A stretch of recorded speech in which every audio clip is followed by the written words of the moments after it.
자막에 나오지만 2009년부터 어머니가 돌아가신 이후부터 작년 2013년까지 꾸준히 이제 재료 찍으시고 편집을 하시고 이렇게 만드셨는데요. 어떻게 영화를 이제 만들게 되셨는지 구독해 보시고 그냥 나눠보도록 하겠습니다. 출연 만드신 김희창 감독님 앞으로 나오시기 바랍니다.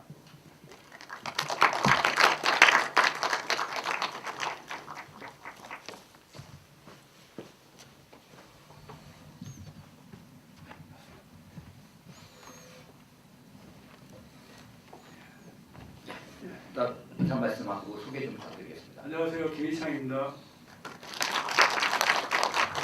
이렇게 만나뵙게 돼서 반갑습니다.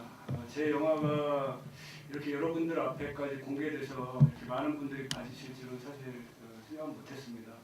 너무나 좋게 지금 좋은 자리 마련해 주셔서 감사드리고 작품을 오래 만들었는데 만드는 기간 동안은 사실 좀 단순했습니다. 복잡한 생각 없이 일단 좀 만들어서 완성을 해야 되겠다라는 것만 생각을 했는데 영화가 공개된 이후에 오히려 더 많은 생각들을 하게 되는 것 같습니다. 그래서 이런 자리를 통해서 여러분들한테 질문도 받고 또 의견도 받으면서 저 스스로도 도움이 되고 성장이 되는 것 같습니다. 오늘도 역시 좋은 자리 기대하겠습니다. 감사합니다. 저는 이제 전혀 감독님을 모르고 영화를 이제 보다가 깜짝 이제 놀랐어요. 첫 장면이 저게 언제 끝나나 이러다가 끝나나 이렇게 느꼈는데 그 장면이 14분입니다. 그리고 제가 보기에는 근육이 파열되지 않을까 걱정이 될 정도로 그 장면을 찍다가 부상당하지 않을까 아니면 이게 감독님의 오버 아닌가 이런 생각도 했는데 그런 장면들을 그런 카메라를 이제 놓고 이제 찍으신 건데요. 그런 장면에서 어떤 느낌을 주고 싶으셨는지 그런. 일단 첫 장면 같은 경우는 사실은 여기 들어가 있는 모든 장면들은 미리 시나리오적으로 이렇게 만들어 놓고 연출을 해서 찍은 장면들은 아니고요. 늘상 운동하는 모습들을 나중에 편집 과정에서 배치를 한 겁니다. 근데 이제 그 부분은 굉장히 롱테이크이고 또 그렇기 때문에 이제 맨 앞쪽으로 임팩트가 좀 강하다 생각해서 앞쪽으로 배치를 했는데요. 애초에는 그것이 어떻게 비춰질 것인가는 사실 생각을 하지 않았습니다. 그러니까 그 운동 기법 같은 경우는 이제 한계점까지 가는 운동 방법인데요. 그걸 한번 하면 이제 그날 운동이 끝나는 겁니다. 그래서 저런 거는 이제 한 달에 한 번 정도 보통 수련을 하는데 그렇게 됐고 그 장소가 이제 폐쇄되어 있는 공간을 들어가기 때문에 무슨 여타 장비들을 가지고 들어갈 수가 없습니다. 그래서 카메라를 바닥에 놓고 운동하는 모습 그대로 찍어서 나중에 편집 과정에서 들어가게 된 겁니다. 트라이포드가 아니고 바닥에 그냥 네, 그렇죠. 바닥에 그냥 올려놓은 겁니다. 그 옷을 보니까 영화에 나오신 옷 그대로 입고 오신 건가요? 아니 그 옷은 다 찢어져가지고 이건 같은 걸 다시 또 구입한 겁니다. 예. 그리고 영화에서 가장 중요한 게 감독님들도 그렇고 촬영 감독님들도 그렇고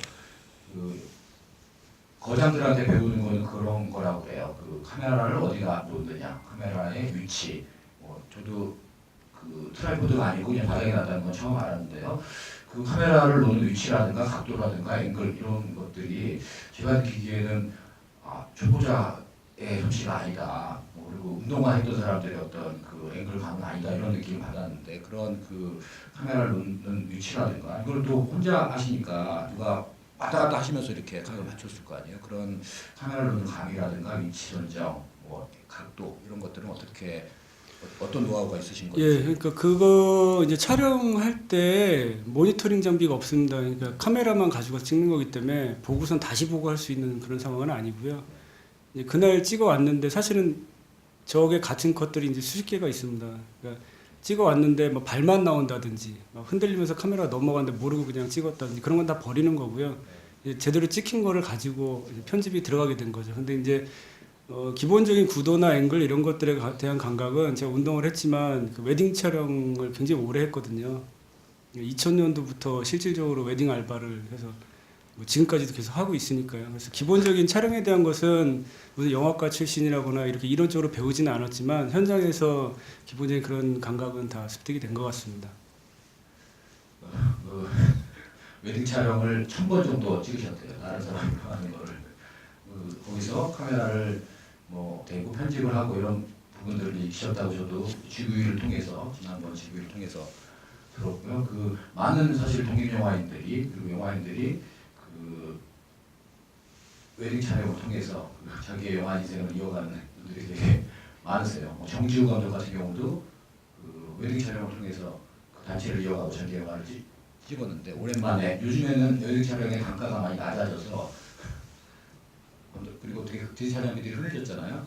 그래서 그 생계를 잇기가 어렵다고 생각했는데 김희찬 감독님이 10년 동안 1000번의 웨딩을 찍으면서 그 이 영화의 노하우를 가졌다고 말씀하시네요. 그리고 웨딩을 이렇게 생각해 보면 웨딩은 극영화일까요, 다큐일까요? 그 이 영화의 어떤 그 수련의 비밀이 이걸 다큐라고 불러야 될까 이런 느낌들이 있거든요. 그런 장면들도 있고. 근데 웨딩을 생각해 보면 웨딩은 다큐일까요, 연출된 극일까요? 그런 부분에 대한 감독님의 생각은 이 영화를 어떻게 뭐 규정하는 건 중요하지 않겠지만 제가 느끼기에는 이거는 극영화구나 이렇게 느끼면서 봤는데 감독님은 다큐멘터리라고 이렇게 표시해서 출품을 하셨어요. 그래서 야 이건 감독님이 그 좀 잘못 쓰신 게 아닐까 이렇게 얘기했는데 감독님이 확고하게 이거는 다큐멘터리다 이렇게 규정을 하고 계신 걸 느꼈는데요. 그 부분에 대해서 어떻게 생각하십니까? 네. 저는 위원장님이 이걸 금영화로 봤다는 걸 처음 알았습니다. 네. 네, 되게 당황스럽네요. 이게 제가 영화제 출품하기 전까지 전혀 생각을 해보지 않았는데요. 그 장르 이제 체크하는 부분 때문에 잠깐 생각을 했는데 제가 무슨 그 이론적으로 확고한 지식을 가지고 있지는 않습니다. 그래서 이게 다큐의 영역에 들어간지 영화의 영역에 들어간지는 잘 모릅니다. 그래서 그런 것들은 전문가분들의 몫이라고 생각을 했고 단지 어떤 그 안에 있는 진실성 여부에 관한 것을 봤을 때는 다큐가 아닐까 이렇게 생각을 했습니다. 만약에 저 안에 있는 것들이 의도적으로 멋있게 보여지기 위해서 연출된 거라고 하면 제 삶이 의미가 없어지는 게 되는 거죠. 가짜가 되는 거죠. 예. 그래서 다큐라고 생각했습니다. 근데 이제 영화제 이후에 이 질문을 계속 받으면서 제 나름대로 생각을 한 것은 이렇게 생각을 했습니다. 그러니까 반복적으로 늘상 일어나는 일은 연출이 아니다라고 제 스스로는 정의를 내렸습니다. 그래서 어머니 무덤에 가서 울고 오는 것이 연출이 아니냐라고 하는데 연출이라면 연출이겠죠. 제가 눌렀으니까 제가 세워놓고요. 울고 나서 앉아 있다가 다시 카메라를 접었으니까 연출이긴 한데 그것이 어머니 무덤까지 갈 때마다 계속 늘상 일어나는 일이라면 연출이 아니다라고 저는 생각을 하고 있습니다. 저는 이제 놀란 게 영화를 저분이 감독님이겠구나. 아무런 정보가 없이 영화를 봤을 때는요. 저분이 감독님이겠구나. 크레딧이 올라갔는데 촬영도 들어가 있는 거예요. 이게 무슨 조화지? 뭐 이해가 안 되는 좀 상황이었는데 그 영화를 보고 감독님의 어떤 생활상을 뭐 이렇게 쭉 기록하셨다고 하시는 거죠. 그럼에도 불구하고 영화에 여러 가지 구성이 되어 있는 것 같아요. 운동하는 장면들이 주요하게 들어가 있고 그 다음 코스로 나오는 것들이 고시원에서 계속 좁은 방에서 있는 장면이고 그리고 아름다운 풍경들, 감독님이 여행을 하시거나 이런 풍경들로 조화가 돼 있죠. 그리고 그 안에는 감독님이 내레이션을 하시면서 어머니에 대한 기억들, 성경에 대한 것들, 뭐 믿음에 대한 것들 쭉 얘기하셨고 본질적으로는 이 영화를 그러면 뭘로 이 수련으로 그냥 이 한 남자의 수련으로 받아들여야 되는지 뭐 외로움에 대한 걸로 받아들여야 되는지 그런 그 영화를 보는 입장에서는 정리를 하고 주제를 찾아가는 과정을 영화를 보는 과정에서 느끼게 되는데요. 저는 뭐 수련과 뭐 외로움 이게 이제 두 개가 같이 있는 것 같아요. 또 오늘 이제 보면 생각하는 거는 이 무술과 예술 이것이 어떻게 결합되는 것인가 이런 느낌을 이제 갖게 됐는데요. 감독님은 이 영화를 집약적으로 해서 보여준다면 관객들에게는 무엇이라고 규정 정의를 할 수 있는지.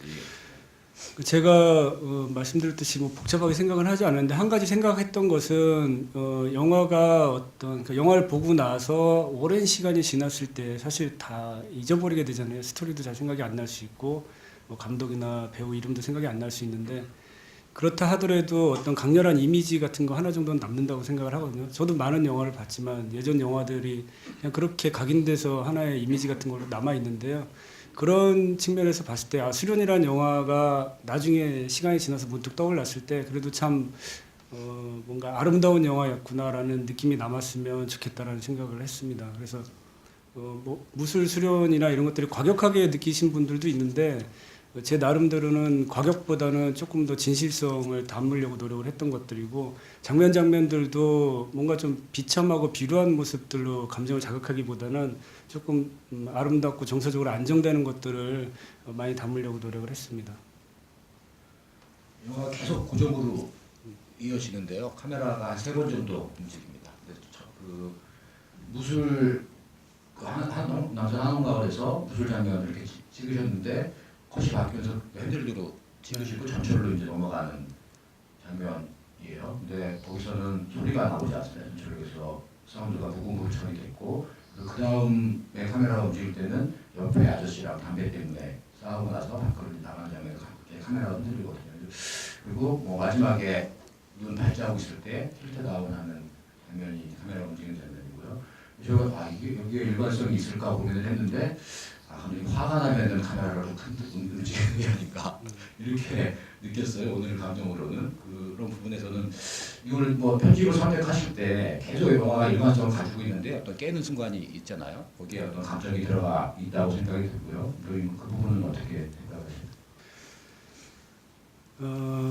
예, 그 부분은 사실 솔직히 말씀드리면 그렇게 복잡하게 생각했던 건 아니고요. 일단 담배 때문에 싸우고 복도를 내려가면서 카메라 옆으로 움직이는 부분은 엔딩 크레딧에 나오는데 카메라 잠깐 도와줬던 친구가 2명 있습니다. 그러니까 제가 영화가 그게 2011년도 말 정도 했는데 이제 그때는 끝내야 되겠다. 더 이상 그걸 이어갈 수 있는 여건이 안 됐거든요. 그래서 혼자서 찍을 수 없는 장면들이 있었어요. 그러니까 연결을 시켰는데 너무 점프가 너무 심해서 중간에 뭔가 연결이 들어가야 되는데 혼자서 셀프로는 찍을 수 없는 장면들. 그래서 그 필름메이커스라고 이제 영화 한 친구들이 동호회가 있습니다. 거기에 이제 구인 공고를 내서 카메라 잡아줄 친구 2명을 구해서 한 3, 4회 정도 같이 작업을 했습니다. 옥상에서 빨래 넣을 때 카메라 약간 움직이는 거, 복도 내려오는 그런 것들인데 옥상 컷 같은 경우는 그 옥상이 사실 고시원 사람들 원래 담배 피고 막 이런 장소거든요. 그래서 혼자 찍을 수가 없었기 때문에 통제를 위해서 이제 그렇게 해서 찍었고 그 계단 내려가는 장면 같은 경우는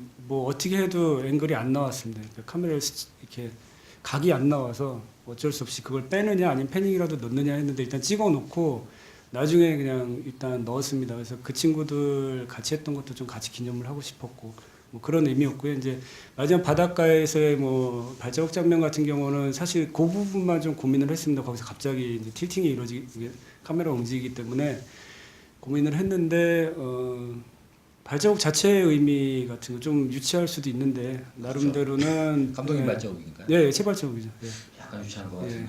유치하지만 그냥 넣었습니다. 예. 그러니까 뭐 보고 나서 다른 분들 평론가분들 그 말씀하시더라고요. 이상하게 고급스러운데 촌스러운 부분들이 좀 심파적인 것도 있고 하다 그러는데 제가 그런 것 같습니다. 스타일. 예. 이건 뭐지? 이거 분명히 감독님 발자국이다 이렇게 느꼈는데 의외로 이제 멘탈이 강하신 거죠. 그런 부분에 딱 이제 넣고 이건 어쩔 수 없다 판단하신 것 같은데. 사실 그날 아침에 그걸 촬영을 할 때 다 원테이크를 한 번에 갔는데요.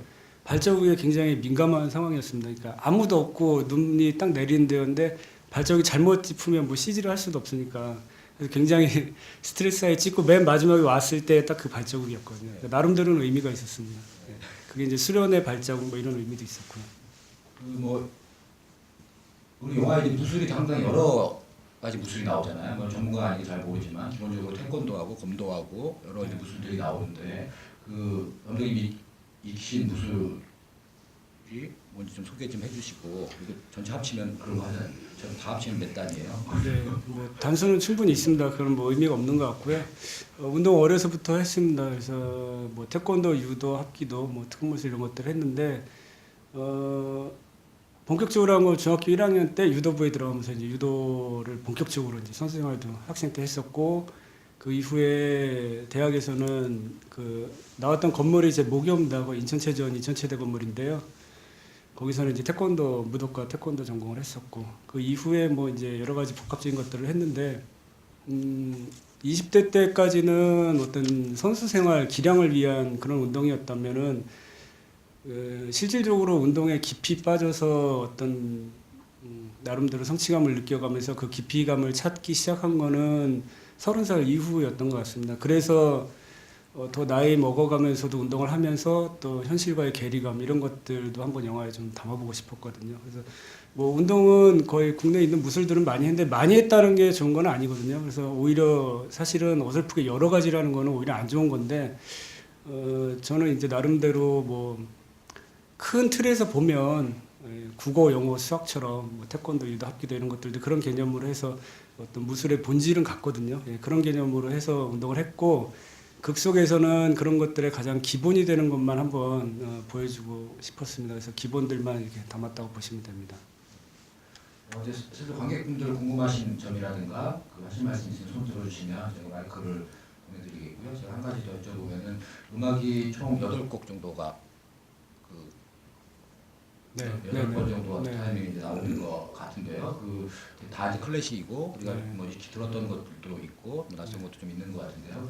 그런 음악 취향이 어떠신지 그리고 이 클래식을 쭉 배치하는 것들도 상당히 고급스러워 보이지만 또 어떻게 보면 촌스럽게 느껴질 수도 있는 그런 이제 상황이거든요. 클래식을 쓴다는 게 그런 부분에 대한 연출의 편.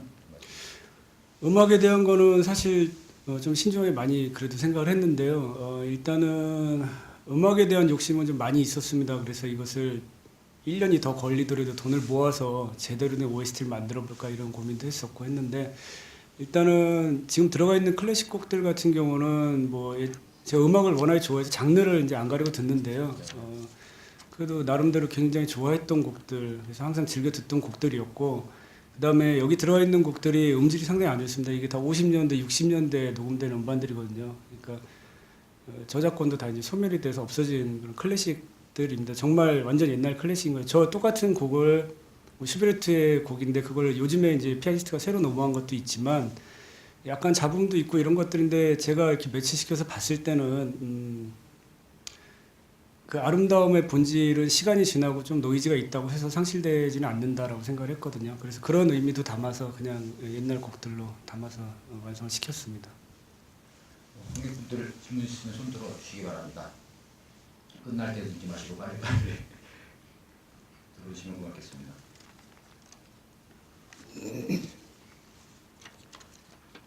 저희랑 눈싸움 하시는 건가요?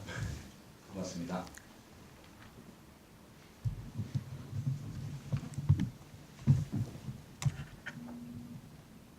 영화 잘 봤습니다. 네. 제가 질문드리고 싶은 건 그 중간에 태권도 시범하는 장면이 나오잖아요. 네. 제가 보기에는 그 감독님의 무술 장면이 주로 나오는데 그 장면 되게 제가 보기엔 어떻게 이질적으로 보일 수도 있었는데 감독님의 그런 드신 의도가 뭐였는지 궁금하고요. 또 중간에 감독님이 뭐 여행 다니면서 풍경 찍는 듯한 장면들이 많이 나오잖아요.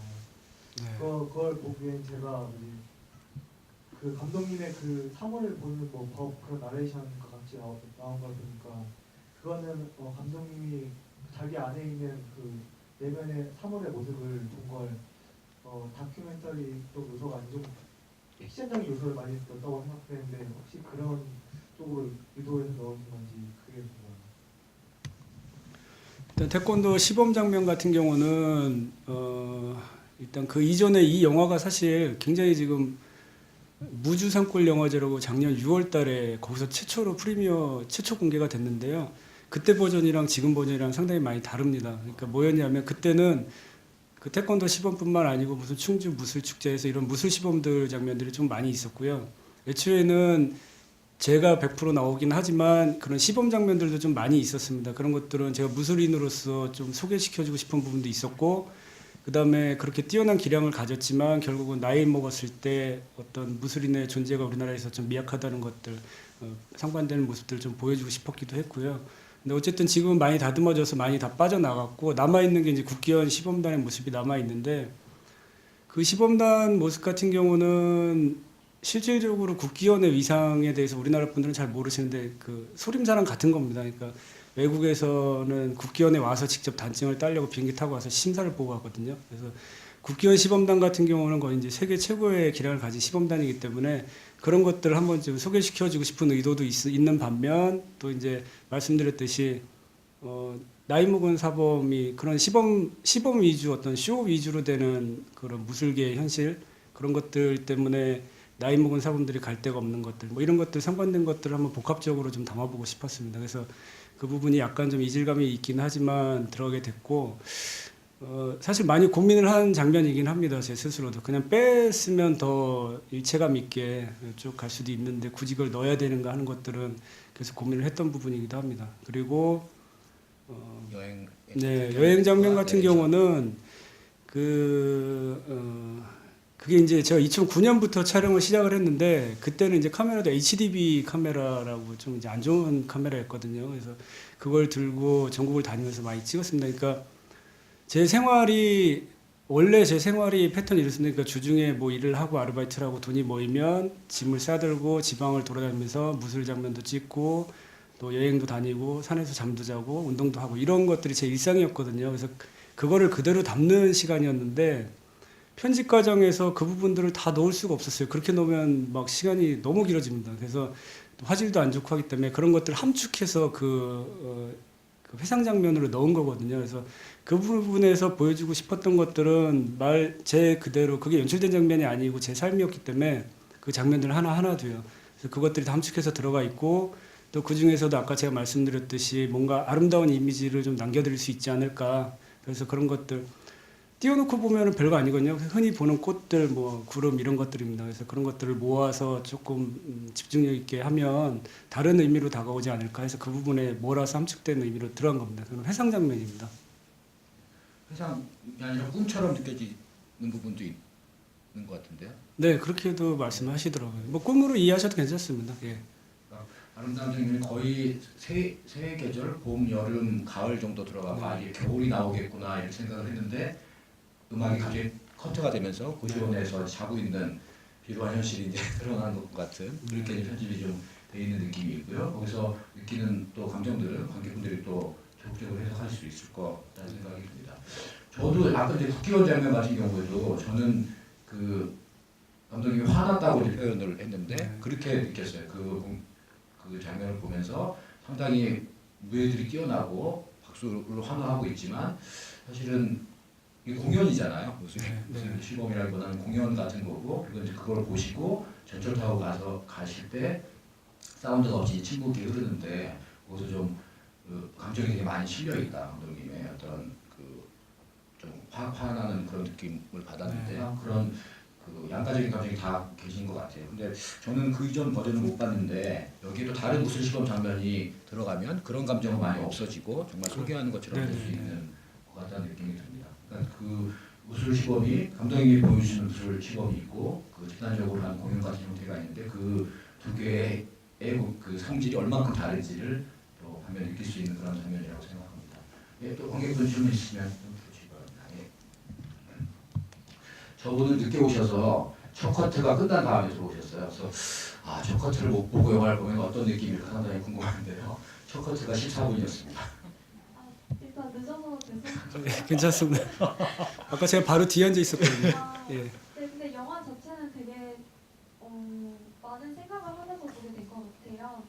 제가 질문드리고 싶은 거는 수련이라는 그 제목에 대해서인데 저는 수련 하면 딱 들었을 때 그냥 꽃만 생각했지 그 디스플린이라고 마지막에 영어 그 제목이 나오는데 그게 수행과 고행 약간 그런 의미도 있잖아요. 그래서 단순히 그러니까 표면적으로 봤을 때는 그냥 무술할 때 그 수련을 말하는 건지 아니면 감독님의 삶 전체에서 뭔가 살아내고 이겨내고 약간 힘들지만 밝게 살아가려는 그런 의미로서의 수련인지 그런 제목의 의미가 좀 궁금했어요.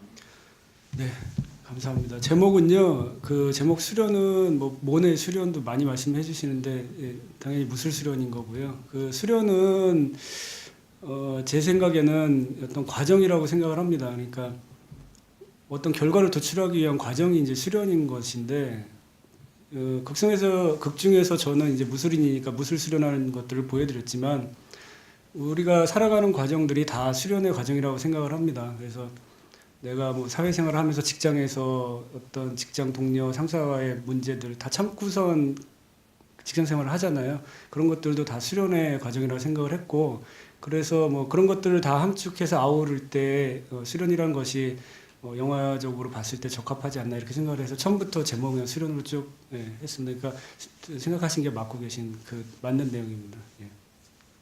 네, 또 다른 분 있으십니까?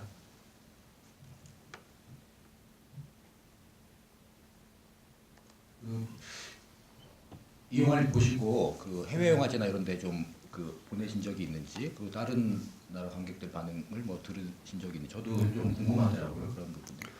그러니까 이 영화를 처음에 이제 만들고 나서 그 사실 해외 영화제에 제일 먼저 내보냈습니다. 어디 보내셨나요? 칸에 내보냈어요. 칸에.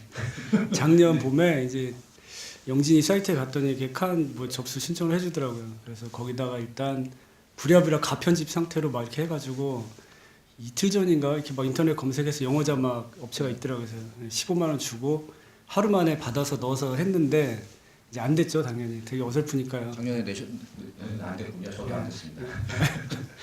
지금하고는 뭐 완전 다릅니다. 그리고 나중에 알았는데 자막도 다 엉터리라고 그러더라고요. 그러니까 저는 이제 영어를 못하니까 이제 그렇게 됐고, 근데 거기서 칸 내보내고 그 이후에 모스크바 영화제 한 두 군데 세 군데 내보내고 이제 안 됐는데 영진이에서 연락이 왔어요. 그래서 안 되긴 했지만 이거를 온라인, 그러니까 해외 영화 관계자들이 볼 수 있는 섹션이 있는데 온라인에 거기다 등록을 시켜놓으면 어떻겠냐. 그래서 그럼 좋다 해서 거기다 등록을 해놨고, 이제 국내 분들은 못 보시는 거죠. 국내 프로그래머 분들은.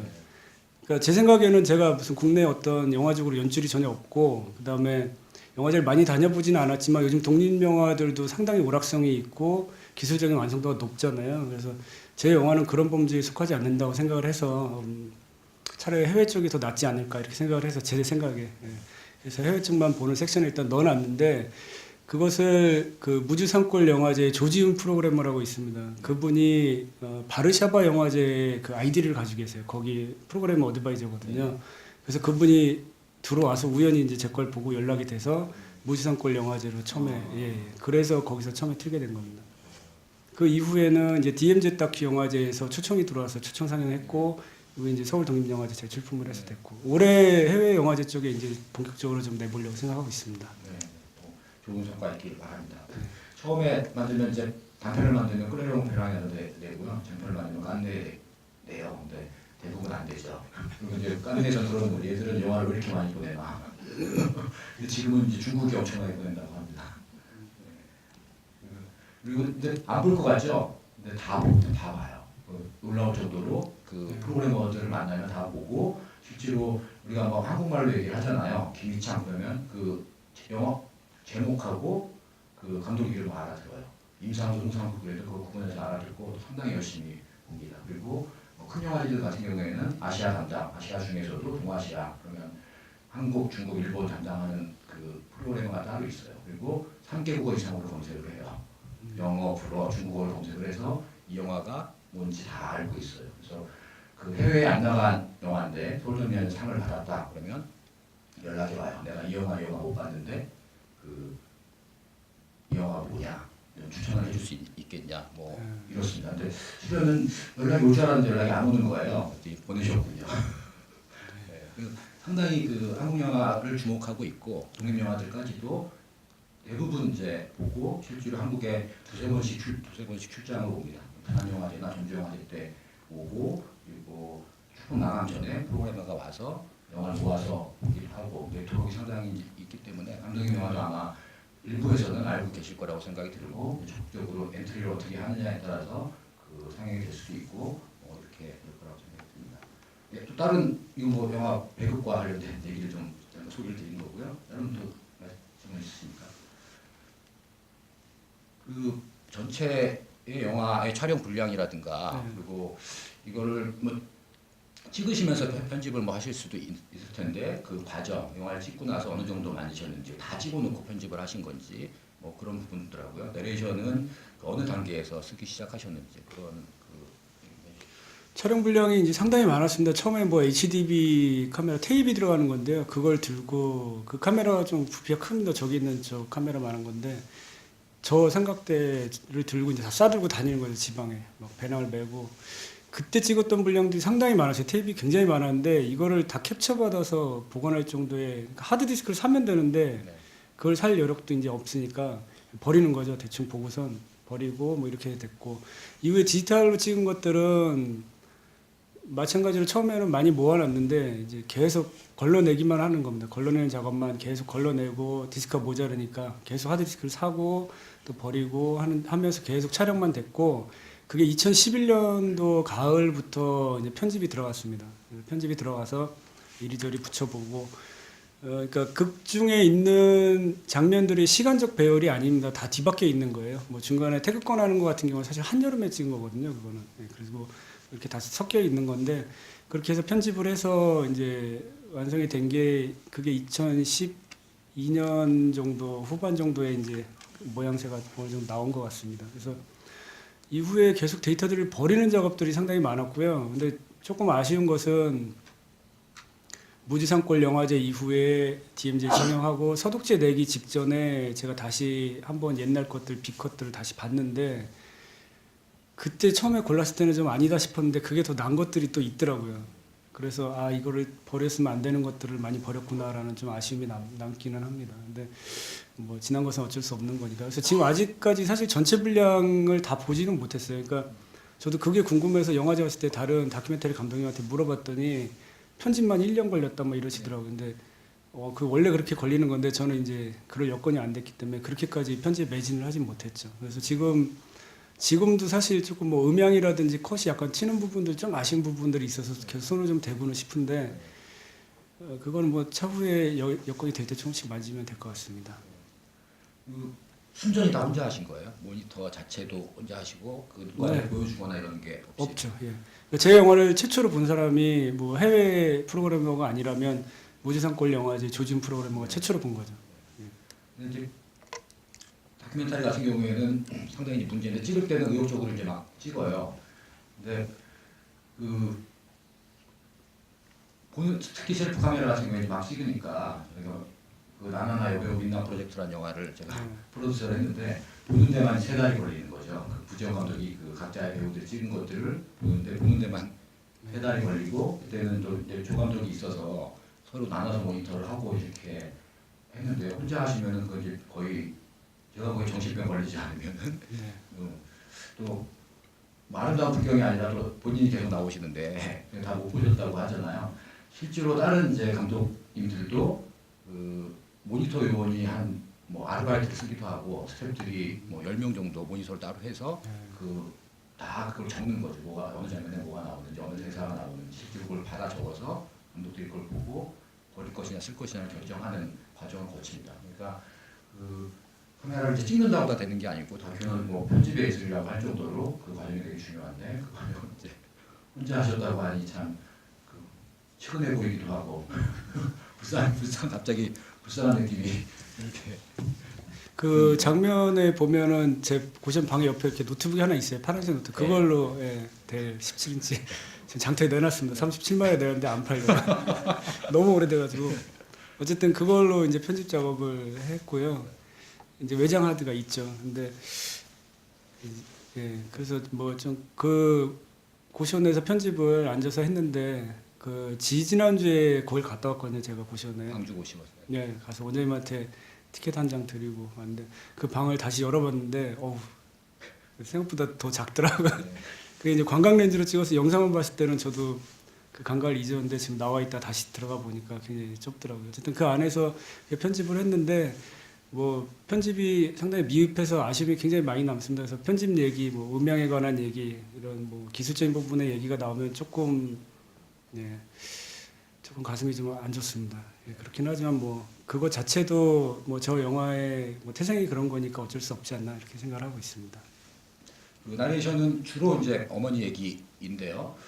그 나레이션 쓰는 과정이라든가 그 시점들 좀 말씀해 주시고 어머니 제 개인 사람마다 다르겠지만 우리 어머니가 돌아가시면 내가 이렇게 할 수 있을까 이런 생각이 저는 드는데 그 어머니하고의 특별한 그 기억이라든가 관계들을 좀 다시 한번 말씀해 주시죠.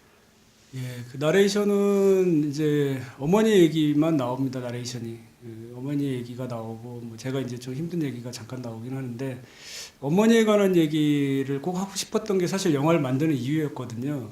근데 이게 제가 처음에는 어머니 장면을 재현을 쓰면 되겠다라고 생각을 했는데 재현을 쓸 여건이 안 됐고 결국 뭔가 풀어낼 수 있는 게 이제 나레이션밖에 없었어요. 그러니까 사실 나레이션을 되게 넣기 싫었거든요. 제가 무슨 성우도 아니고 극이 저렇게 말로 설명하는 것 자체가 별로 저는 좋아하지 않거든요. 근데 방법이 없었습니다. 그래서 일단 어머니에 관한 얘기를 나레이션으로 좀 써서 넣었고 많이 다듬어졌습니다. 처음에는 말이 굉장히 많았는데 계속 좀 다듬고 해서 좀 많이 다듬어졌고 일단은 영화가 사실은 제가 영화를 만들 때 어머니에 관한 작품을 꼭 하나 만들어야 되겠다라고 생각을 했어요. 그러니까 어머니한테 해드린 게 하나도 없더라고요. 나중에 생각을 해보니까. 그래서 어머니가 이제 굉장히 영화를 좋아하셨거든요. 제가 어렸을 때 막 자고 있으면 깨워서 주말의 명화 같은 거 같이 보고 또 영화에 관한 얘기를 많이 해주셨어요. 그래서 어떻게 보면 제 영화적인 것들은 다 어머니한테 받은 거라고 생각을 했고 또 어머니가 영화를 굉장히 좋아하셨기 때문에 이렇게 영화로서 어머니한테 선물을 드리면 상당히 좋아하지 않을까. 그래서 일단은 영화를 만들고 완성하는 것 자체가 사실 어머니한테 선물을 드리는 개념이었기 때문에 뭐 그런 의미로서 일단 어머니 얘기가 또 꼭 들어가야 되겠다. 근데 어머니 물론 이제 단편적인 모습일 수 있습니다. 여성분들이 의외로 좀 싫어하시더라고요. 어머니 삶도 있었을 텐데 너무 신화적으로 나오는 게 아니냐 하는데 제가 보기에 제 어머니는 그렇게 느껴졌었거든요. 그래서 그런 것들을 좀 독실한, 그러니까 이것은 뭐 종교적인 문제라기보다는 또 신념과 믿음에 관한 문제로 저는 생각을 하거든요. 그래서 어머님은 굉장히 그런 믿음이 강하신 분이셨고 또 실질적으로 제가 이제 사회생활을 하면서 느낀 건데 대부분의 부모들이 자식들한테 이상적인 것만 가르치지는 않더라고요. 근데 저희 어머니는 저한테 이제 그런 말씀들을 많이 해주셨어요. 그러니까 돈이 없어도 마음이 부자면, 그러니까 좀 보수적인 관념이긴 한데 마음이 부자면 부자다라는 것들, 이제 그런 것들이 제가 어려울 때 좀 버틸 수 있는 힘이 되지 않았나 생각을 했고 이제 그런 것들이 제가 알고 있는 어머니의 모습이었는데 실질적으로 어머니가 돌아가시기 전에 그 나레이션에 나왔던 그런 일들이 있었거든요. 그러니까 전혀 모르는 동네 교회 목사님인데 오셔가지고 그렇게 됐을 때 제가 굉장히 많이 화가 났어요. 그리고 과연 저 사람이 그렇게, 물론 그분도 실수를 한 거죠. 그분이 그렇게 의도적으로 했다고는 생각하지는 않아요. 근데 실수를 하더라도 그 위치에 있는 사람이 해서는 안 될 실수인 거라고 생각을 했거든요. 자질이 부족한 게 아닌가. 근데 그런 것들 때문에 한번 꼭 짚고 넘어가고 싶었고 이런 것들이 다 포함이 돼서 된 것 같습니다. 그래서 영화를 완성을 시켜서 영화제에 내보냈을 때 사실 이게 뭐 관객들을 전혀 의식하지 않고 만든 영화라서요. 뭐 남들이 뭐라 하든지 그런 것들은 상관이 없는데 이게 너무 영화가 허접하면 오히려 어머니한테 선물을 드리는 게 좀 되게 누가 되지 않을까라고 생각을 했었거든요. 그래서 그 엔딩에 어머니께 이 영화를 바칩니다라는 자막이 없었어요. 근데 이제 무주에서 상을 받고 그 자막을 넣었습니다. 그래서 이제 이렇게 하나의 이제 제가 애초에 생각할 때 그 자막을 꼭 넣고 싶었거든요. 어머니한테 이 영화를 드린다라는 그 자막이 무주에서 상을 받고 들어감으로 인해서 실질적으로 영화가 완성됐다 이렇게 생각을 하고 있습니다. 어머니 얘기는 감독님에게는 상당히 중요한 얘기고 우리 영화는 이제 목적이지만 관객들 입장에서는 갑자기 무술을 하는 사람이 어머니 얘기를 또 하니까 그런 어떤 균형감이라든가 이런 게 깨지는 느낌이 좀 있을 수 있다고 생각이 들고요. 그리고 제가 이제 몇몇 분들하고 영화 작품에 대해서 얘기할 때도 되게 좋게 봤는데 그 어머니 얘기가 조금 뭐 불편했거나 영화랑 안 맞는 것 같다 이런 이제 호감들이 있더라고요. 관객분들도 그러실 수 있을 것 같고요. 그리고 감독님 영화를 만드는 또 이유하고 관객도 영화를 보는 이유하고 다른 거니까 그렇게 생각이 들고요. 그리고 그 카메라를 이제 계속 가지고 다녔다고 그러셨잖아요. 그럴 때 제가 이제 궁금한 거는 사실 우리가 일상적으로 행동을 하긴 하지만 카메라가 있음으로 해서 그 행동이나 태도에 이제 변화가 생길 수 있잖아요. 그런 것들을 그 아예 의식을 안 한다는 거는 제가 보기에 불가능하다고 생각이 들고 어느 정도 의식을 하셨는지, 그리고 카메라가 있음으로써 이 본인의 행동이라든가 이런 것들에게 어떤 영향을 주었다고 생각하시는지. 카메라 의식이 당연히 됩니다. 지금 저기 가방에 카메라 있거든요. 네, 가지고 다니는데 그 처음엔 많이 의식이 됩니다. 그러니까 제가 그 HDB 카메라 저런 걸 들고 가서 저를 찍은 첫 장면이 있어요. 근데 저렇게 세워놓고 가서 앞에 이제 한번 테스트 삼아 앵글이 어떻게 들어가나 보려고 했는데 계속 왔다 갔다 하고 등만 나옵니다. 그러니까 못 보는 거예요. 사람들이 저를 안 보거든요. 근데도 카메라도 의식되고 사람들도 저를 보는 것 같고 그래서 이제 그랬는데 사실은 이제 저 카메라로 찍은 것들 그래서 그 HDB 카메라 큰 카메라로 찍은 것들은 제가 나오는 분량이 거의 없어요. 지금 영화에 들어간 거 다 이제 자연 풍경 이런 것들이고 실질적으로 제가 나오는 부분들은 다 이제 소형화된 디지털 카메라로 찍은 건데 나중에 찍으셨단 말씀이죠? 예예 거의 없어요. 아마 몇 장면 안 될 거예요. 그 대부분은 이제 조그만 그 카메라를 찍었는데 그 작은 카메라 같은 경우는 크게 의식이 안 됐어요. 그러니까 그게 이제 시간이 너무 길어지다 보니까요. 예를 들면 뭐 6개월 정도를 셀프 다큐를 찍는다 이러면 아마 의식이 됐을 것 같은데 이게 언제 끝날지 기약도 없는 게 1년, 2년, 3년이 넘어가면은 그냥 그다음부터는 그냥 일상이 돼 버립니다. 그래서 뭐 바닷가 장면 한 번에 어떻게 다 찍었냐, 각을 어떻게 쟀냐 하는데 그런 거 없이 그냥 몇 미리 렌즈에 놓고 적당히 줌 당겨서 찍으면 내가 어떻게 나오겠지라는 게 안 봐도 머릿속에 나올 정도가 되는 거죠. 그 카메라가 완전히 나의 일부가 되는 거니까. 그리고 이제 뭐 그 대부분의 제 영화가 뭔가 연기하는 게 없어요. 뭐 연기된 부분이 이제 한 두 군데 정도 있기는 한데 그런 거 빼고는 거기 고시원 같은 경우는 위에다 이제 설치를 해놔요. 해놓고 아침에 자다가 눈을 뜨면 습관적으로 가서 레코딩을 누르고 다시 잡니다. 이제 피곤하니까. 예. 이렇게 시계 울리면 알람 누르고 다시 자는 거 있죠. 같은 거예요. 그렇게 해놓고 있다가 정신 차려서 다시 불 켜고 뭐 그런 식이니까 그거를 의식했나 안 했나도 경계가 좀 애매한 것 같은데 크게 의식은 안 됐던 것 같아요. 참 뭐 제가 느끼기에 이제 신기한 게 느껴지고요. 뭐 미술사에서도 그 자화상의 역사가 있잖아요. 그 유명한 화가들이 남긴 자화상들이 있고 고흐가 남긴 것들도 있고 그런 자화상의 역사가 있고 그 영화에서도 그 사실 이제 핸드폰 카메라가 발달하면서 셀프 카메라가 유행을 하기 시작했는데 영화에서도 그 셀프 다큐, 셀프 카메라의 역사가 또 있다고 생각이 듭니다. 근데 그 실제로 셀프 카메라가 유행하게 된 거는 불과 20년이 안 된 거죠. 그거를 싸이월드라든가 지금 이제 트위터 같은 데서 유행하기 시작한 건데요. 그게 뭐 영화를 어떻게 바꿀 것인가. 그러면서 감독님 영화가 딱 이제 놓여졌을 때 제가 판단하는 것들도 그렇고 우리 심사위원분들이 얘기하는 것들도 이 상황을 결정할 때 상당히 이제 재미있는 어떤 흥미로운 지점들이 있었다고 생각이 듭니다. 그리고 그런 것과 또 무관하게 뭐 이를테면은 박스 개봉기 같은 것들도 있잖아요.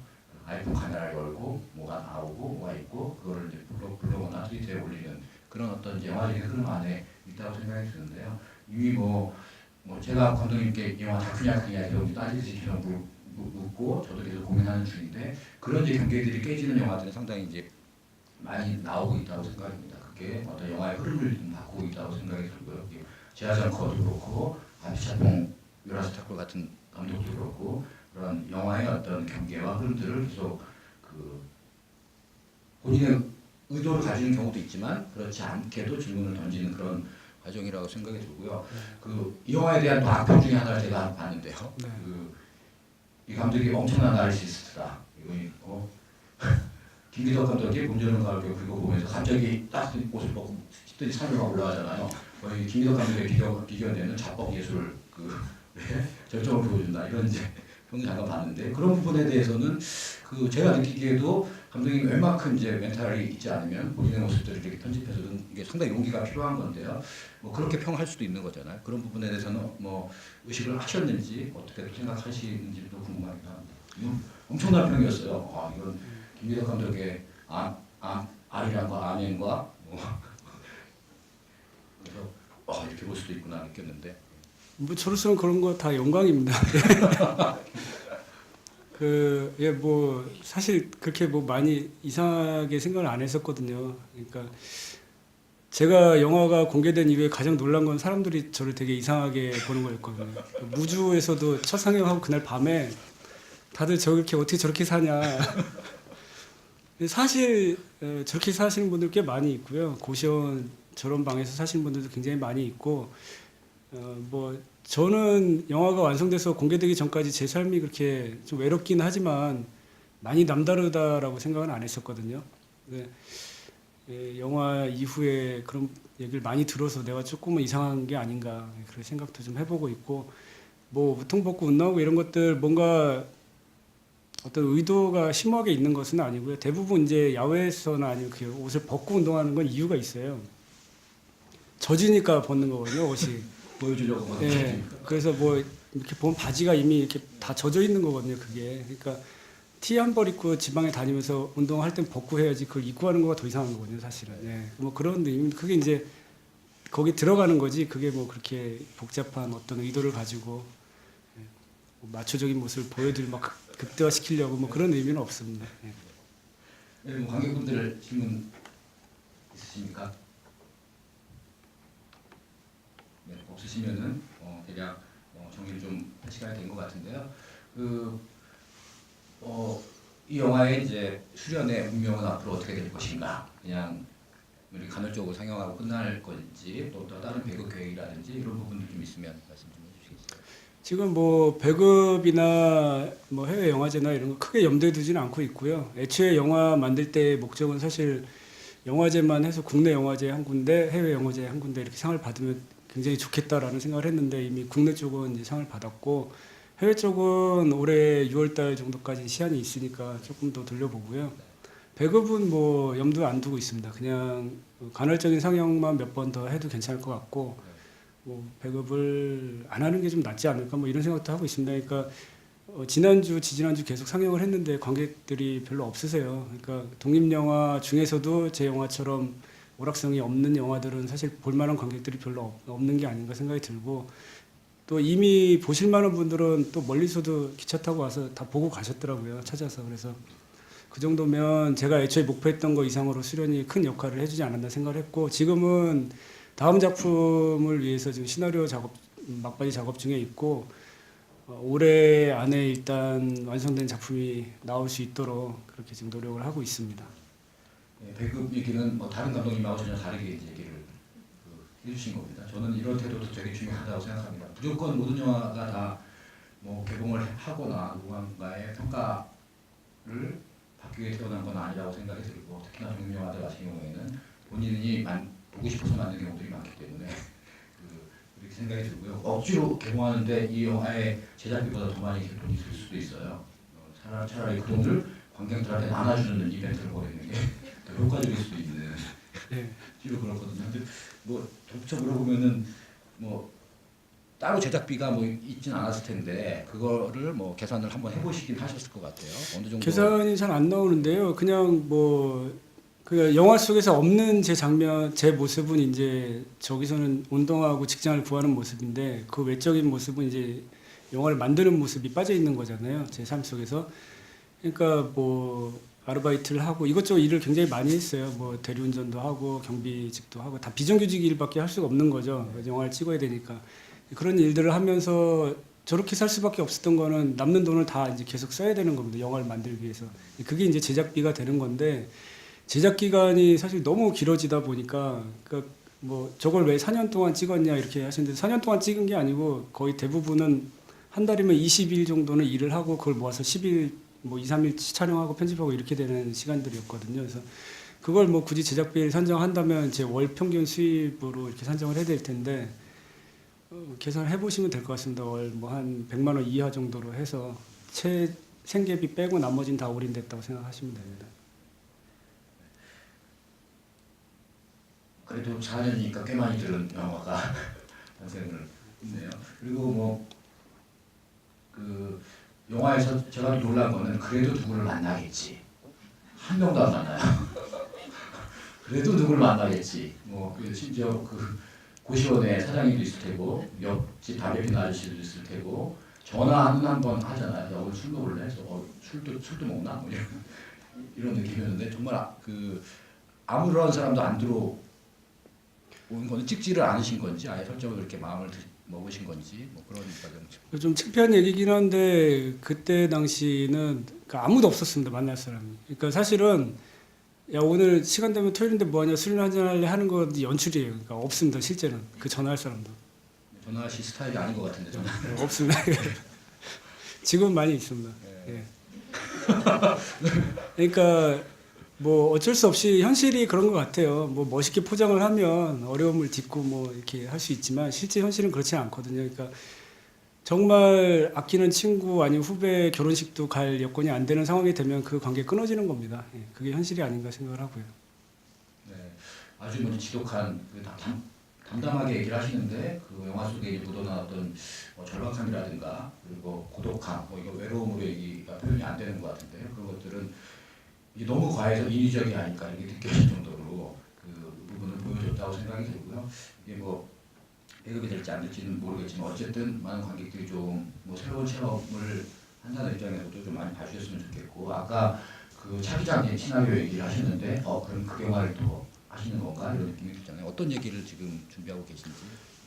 이제 작품이 워낙 길어지다 보니까요. 중간에 이제 이렇게 아이디어 노트가 있습니다. 그래서 이것저것 많이 적어놨고 하고 싶은 것들이 많이 있었는데 중간에 그래서 단편 영화를 이제 짧게라도 해볼까 이런 생각도 했었거든요. 근데 어쨌든 간에 수련이 완성되지 않으면 계속 그 실패가 반복되지 않을까 해서 접어놨었고 이제 수련이 어쨌든 좋은 결과가 나왔기 때문에 다음 작품 들어가야 되는데 원래 생각했던 것은 그 어떤 좀 허물어져가는 삶에 대한 모습들을 한번 좀 극영화로 좀 담아보고 싶다라고 생각했는데 그게 좀 시간이 길어질 것 같아서 그러니까 그것도 뭐 봄, 여름, 가을이 다 나와야 되는 내용이라서 그 전에 짧게 올해 안에 완성할 수 있는 극영화를 좀 하나 먼저 지금 하려고 완성 작업하고 있습니다.